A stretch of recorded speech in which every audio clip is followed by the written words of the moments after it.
دانشگاه دولتی کلاب به نام استاد عبدالله رودکی.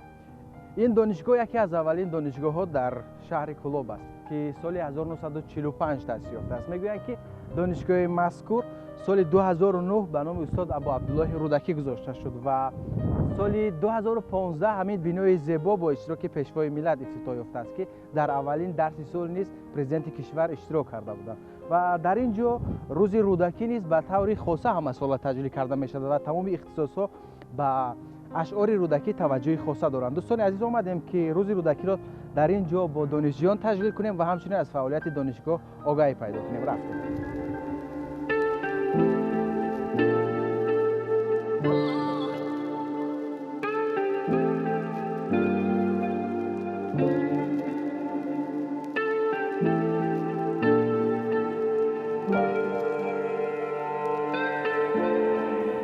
تمام دستاورد و تاریخ و پیشرفت دانشگاه را می شود از این آثارخانه پیدا کرد، زیرا در اینجا تمام معلومات ها درباره آثارخانه جمع آوری شده است و یکی از آثارهای عجیب در آثارخانه مذکور همین میز می باشد. میگویند که میز مذکور را وقتی که فیلم رستم و سهراب را در ولایت ختلان به نوار می گرفتند در همینجا فراموش میکنند و همین طور این میز به آثارخانه دانشگاه تحفه کرده می شود و این چنین در بیرون همین آثارخانه یک لوحه زیبا نیز هست. این لوحه عکس‌های نفران در اینجا جای داده شده است که اولین رهبران همین دانشگاه بودند و برای پیشرفت دانشگاه خدمت‌های ارزنده کردند.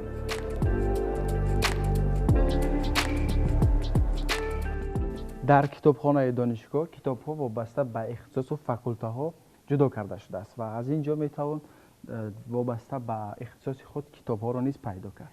خاصتا کتاب استاد ابو عبدالله رودکی نیز در اینجا نگهداری می شود و دانشجویان زیاد درخواست می کنند.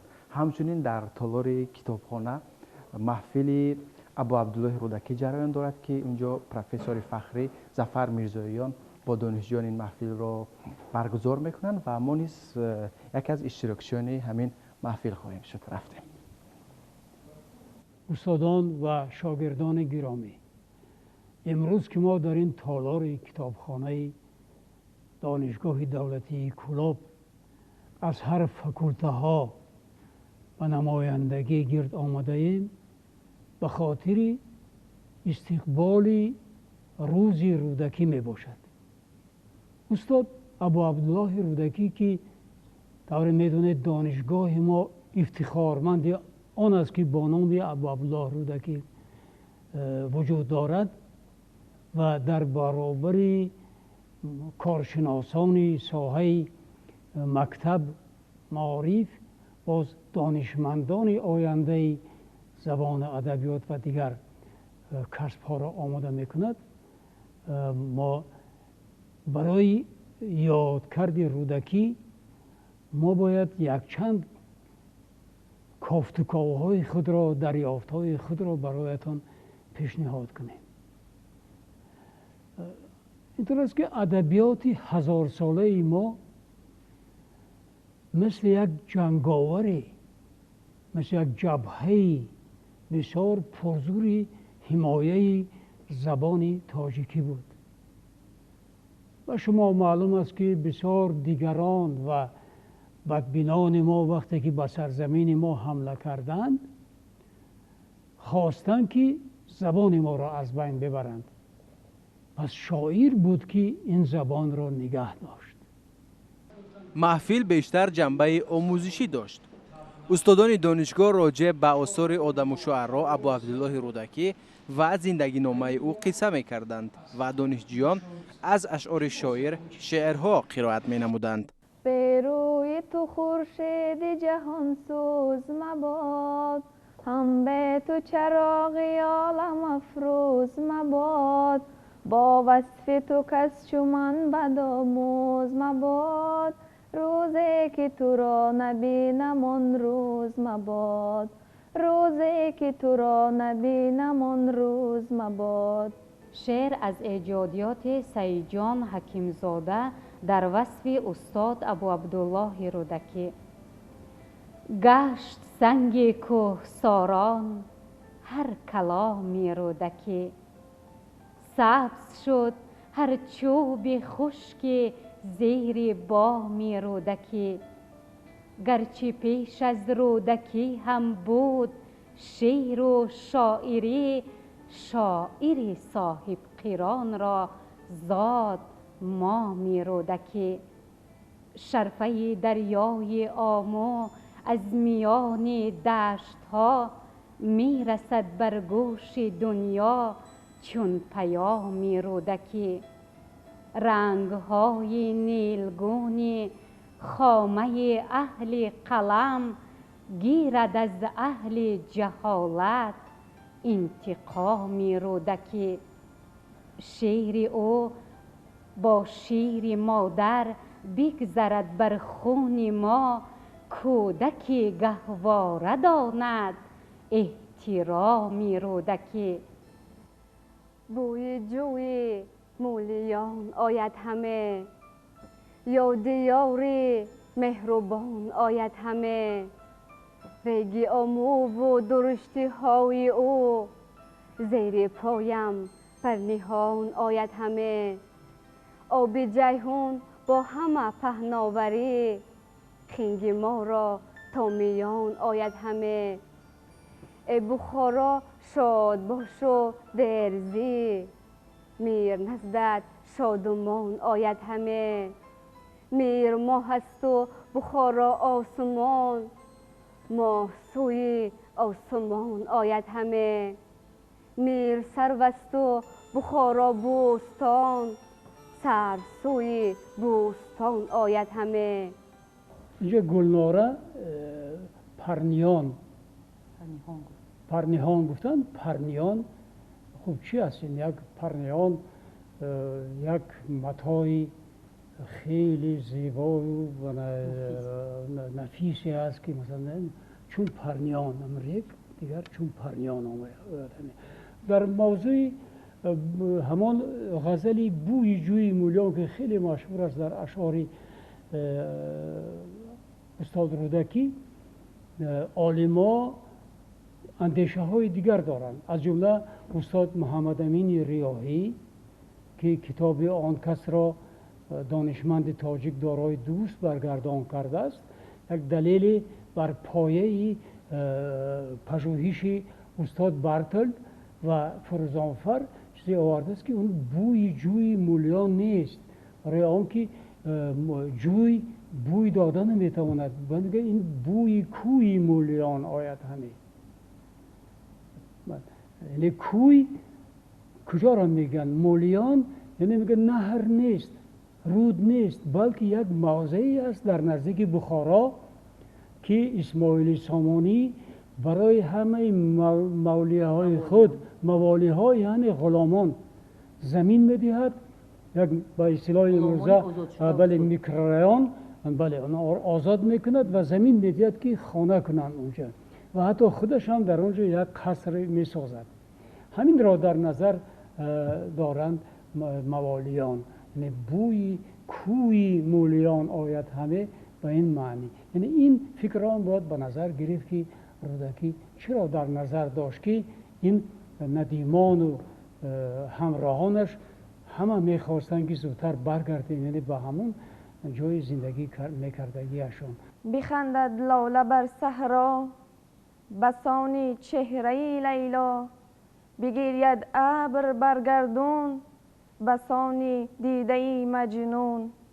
به عشق تو هم نه صبر پیداست نه دل، به روی تو هم نه عقل برجاست نه دل.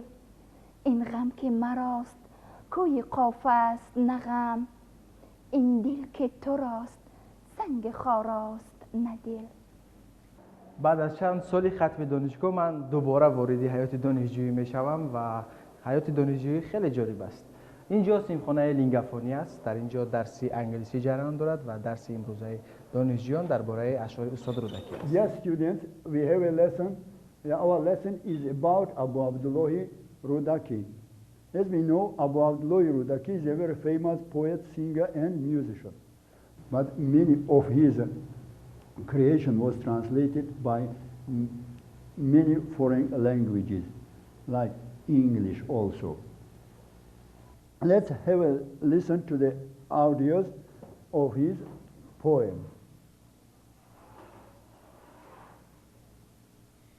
Knowledge in the heart is a bright land, and a show from your body from everything's bad. There is no happiness in this world better than a meeting friend. There is no bitterness more bitter to the heart from the separation of the close friends. Okay, who wants to recite the poem from Abu Abdullahi Rudaki? You, please. Knowledge in the heart is a bright lamp and the shield for your body from everything bad. There is no happiness in this world better than a meeting friend. There is no bitterness more bitter to the heart than separation from a close friend. Whoever doesn't learn from daily events will learn nothing from any instructor. This wind that blows my way from Bukhara smells of roses and musk, jasmine breeze. Any man or woman carried by this wind says maybe this wind blows from Khatan. در این برابر در دانشگاه مرکز رشد کسبیت و اینوواسیون نیز هست. در اینجا دانشجویانی رو جمع آوری میکنند که استعدادی خاصه دارند و از هر فاکولته و این محفل بعد از درس جریان میگیرد. سلام علیکم. خوب هستید شما؟ خب امروز با دانشجویان چه مشغولیت جریان داره در اینجا؟ طور معلوم است در دانشگاه دعوتی پولاب مرکز رشد کسبیت فعالیت میکند. در مرکز کامپیوترها با اینترنت پیوست است. دانشجویان بعد از درس ها می توانند از کامپیوترها استفاده کنند، موادهای درسی خود را گیرند و در مرکز محفل زبان آموزی، محفل مباحثه‌ای عمل میکند. این حال در اینجا با دانشجویان هم صحبت شده ایستادیم، سال نوی خوانش است و آنها را با مرکز آشنا کرده ایستادیم و آنها می توانند در مرکز یعنی اینجا دانشجویان کورس‌های اول نیست هستند. بله. با این خاطر برای آنها بله، از این خاطر با آنها برای آشنا نمودن مرکز صحبت گذرانده ایستادیم. در مرکز امکانیت ها برای رشد دادن دانشجویان فراهم آورده شده است. در اینجا کتاب های علمی و بدیهی، ویدیو رولیک ها با زبان های خارجی، با زبان روسی، انگلیسی، آلمانی، خیتایی هست و آنها بعد از درس یا اینکه پیش از درس و هنگامی با آنها لازم بودن می توانند استفاده کنند.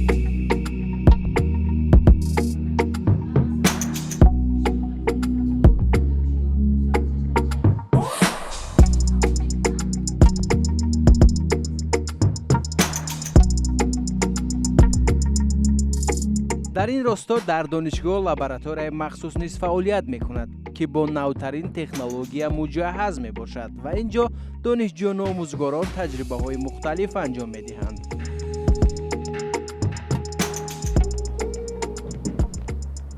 درود. خوب است. سلام علیکم. تا جایی که میدونیم همین آزمایشگاه تا چند سال اخیر تأسیس داده شد و یکی از آزمایشگاه پیشرفته در دانشگاه‌های منطقه است. بله. چگونه تأسیس داد و در اساس چه آزمایشگاه تأسیس داد؟ دانشگاه طبق لایحه تکمیلی برنامه‌های تکمیلی اختصاصی بیولوژی بیوتکنولوژی وابسته به طلبات بازار مهنت در منطقه یعنی در سمت وزارت معارف علمی جمهوری تاجیکستان طبق لایحه قرار داشت و این لایحه با تشبث شعبه بین المللی رابطه‌های دانشگاه دولتی کلاب و خود آموزگاران فاکولته شیمی بیولوژی به دست آورده شد و این لابراتوری مجهز با همه تکنولوژی معاصر برای ساحه بیولوژی و بیوتکنولوژی عین حال که ما در اون حضور داریم و استفاده داده شده است. در این سمت ما در اینجا می توانیم که صفتناکی تمام آبهای نوشاکی، آشامیدنی منطقه کلاب و صفت محصولات خوراکه و اینچنین محصولات ساحه کشاورزی را از طریق این طریق آموزش قرار میدیم. عین حال در اینجا ما یک دستگاه حاضر زمان با نام فیتاترون یعنی پرورش حجیره رستنی قرار داریم. ما این را به کار می‌داریم. عین حال ببینید یکی از دستگاه‌های خیلی گران است. خیلی گران زمانوی است و در حرارت این ما می‌توانیم که تخمی را در ویش با اینجا نشان داده است حرارت، نمی و اینجا می توانیم ما پرورشی کدام نمود زراعت ها باشد با واسطه وی زیاد نماید. مثلا نام روسیش اینکوباتور است. در این ما می توانیم حرارت برای پیشرفته کنیم. این یکی از دستاوردهای همین لایحه است که بله در اینجا می توانند در حرارت معین وقتی ماندیم ما همش هم می توانیم فشار کنیم استفاده برای در اینجا در این هم قرار بدیم.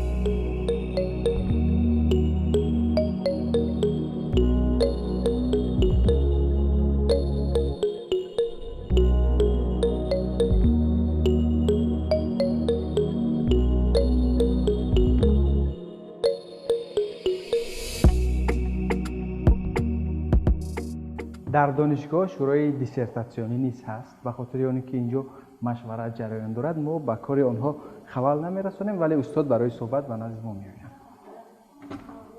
درود، خوب هستید؟ تشکر. خب اینجا مشورت جریان دارد؟ بله، در دانشگاه در کلاب شورای دیسرتاسیونی عمل میکنه. از روی اختصاص دو سهم و سه اختصاص این زمان کارهای عموداری و جلسه شورا است. این شورا رو شما کی تأسیس دادید؟ تا جایی که میدونم نو تأسیس است. همینطور؟ بله، شورا در ماه دکامبر 2021 تأسیس یافت. این در تاریخ فعالیت دانشجو اولین مرتبه شورای دیسرتاسیونی فعالیت میکنه و تا این دم کارهای عمومیان آماده شدن و در ماه ایون جلسه برگزار شد. کارها رسما قبول کردیم. در ماه ایول شورا جلسه برگزار کرده 4 نفر برای حمایت اجازه دادن که در همین ماه سپتامبر 4 نفر آموزگاران، 3 نفر از دانشگاه دولتی کلوب، 1 نفر از شهر دوشنبه از اکادمی رشد تحصیلات رسولای علمی را باید حمایت کنیم. تشکر زیاد. من دیگر شما را بند نمیکنم. شما بتوانید کارهای خود را انجام بدید. خسته نباشید.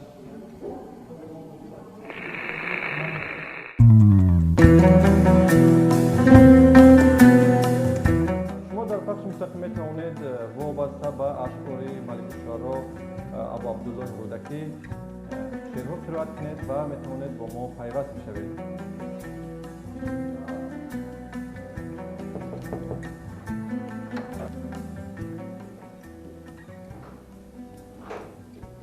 سلام علیکم.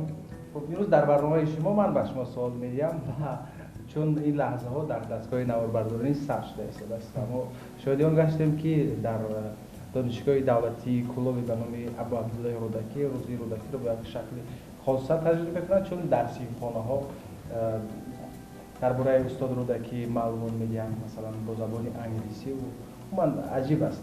خب پیشکی آمادگی میبینید برای تجلیل این روزی؟ من درباره استاد رودکی بیشتر مردم کار میکنن، من معلومات های مختلف میگیرم. میدونم که همگی میدونن از اشعار رودکی. اصلا بنابر سببی که نام دانشگاه دولتی کلوب با نام استاد ابو عبدالله رودکی گذاشته شده است، هر یک دانشجو پیش از همه از استاد حتما اشعار از خود میکنند و در برنامه‌های چه مثلا رادیو و چه شبکه‌های اجتماعی همیشه برآمد میکنند و در تمام چاره‌بینی‌ها حتما از اشعار استاد رودکی همیشه ما استفاده میبریم. تشکر زیاد، خسته نباشید. چون ما درباره اشعار استاد رودکی گفتیم، راجع به حیات فعالیت استاد رودکی گفتیم، اگر اجازه باشد برای شنونده های شما از اشعار رودکی من هم شعر بخوانم. مرحمت بفرمایید. مرا 22 فرو ریخت هرچه دندان بود، نبود دندان لابل چراغ تابان بود، سفید و سیم زده بود و دور و مرجان بود، ستاره سحری بود و قطره باران بود، یکی نمان کنون زان همه بسود و بریخت، چه نحس بود همانا نحس کیوان بود، نه نحس کیوان بود و نه روزگار دراز، چه بود من بگویم فضای یزدان بود. میگویند که استاد رودکی نه تنها یک نفر شاعری برجسته و توانا و قوی بود که با شعرش تمام دنیا را تسخیر کرد، همچنین دانشمندی زمانی خود بود که علم‌های ریاضی، فقه، نجوم و امثال اینها را به خوبی میدانست. از همین خاطر دانشجویان این دانشگاه اشعار استاد رودکی را به خوبی میدانند.